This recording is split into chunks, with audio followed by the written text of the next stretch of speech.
My name is Kirk Dodson, and I reside at 819 Fox Chapel Drive in Blair Township. I have lived in this school district for 43 of my 64 years, and my sons are proud graduates of Hollidaysburg Area High School. I am a teacher in another district. I am not acquainted in any way with the educator being targeted and whose plight was recently chronicled in the Altoona Mirror. I am not here as a representative of a union or any affiliated association.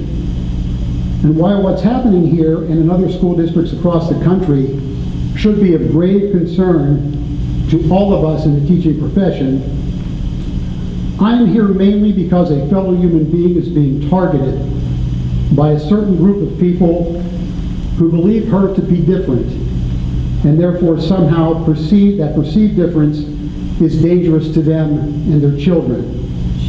And because of that misguided thinking, they are taking extreme measures against her because apparently they want her gone. We all know the golden rule: do unto others as you would have them do unto you. It's probably the best rule we have. We should follow it more.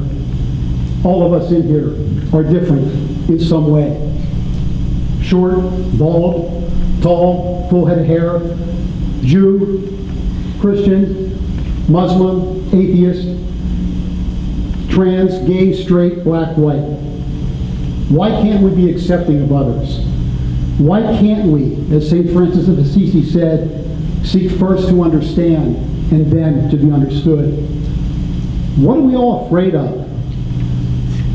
Why are you attempting to stifle education and academic freedom?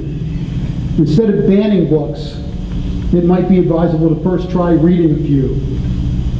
Senator Robert F. Kennedy said, when you teach a person to hate and fear their brothers and sisters, when you teach that they are lesser because of their color or their beliefs, when you teach that those who differ from you threaten your freedom or your job or your family, then you also learn to confront others not as fellow citizens, but as enemies. As a history teacher, the warning signs are very clear and in full view for all of us to see. The illicit tactics being employed by certain people in the community, and even their sons and daughters who are students, are very reminiscent, unfortunately, of fascism and Hitler Youth. There we go. Not yet 80 years ago, we fought a war to defeat that fascist scourge.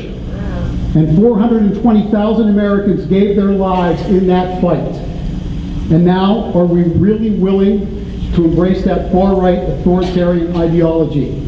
I will close with the words of Martin Niemöller, who was a Protestant pastor in Germany.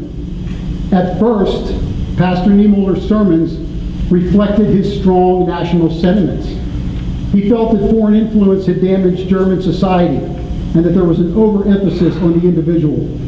He believed that Germany needed a strong leader to promote national unity and honor. Sound familiar? And so Niemöller twice voted for the Nazi Party, in 1924 and again in 1933. But the party he voted for and their leader, Adolf Hitler, after gaining that authoritative power, were not what they had advertised and not what Pastor Niemöller had been duped into believing. A couple of years after taking power, the Nazis arrested Niemöller simply for speaking out and for preaching against their tactics and abuses. You have 30 seconds. And they incarcerated him for 7 years. Realizing the mistake he made, he penned these words. First they came for the socialists, and I did not speak out because I was not a socialist. Then they came for the trade unionists, and I did not speak out because I was not a trade unionist. Then they came for the Jews, and I did not speak out because I was not a Jew. And then they came for me, and there was no one left to speak for me. And so today it's a teacher who happens to be a lesbian. Tomorrow, it just might be you.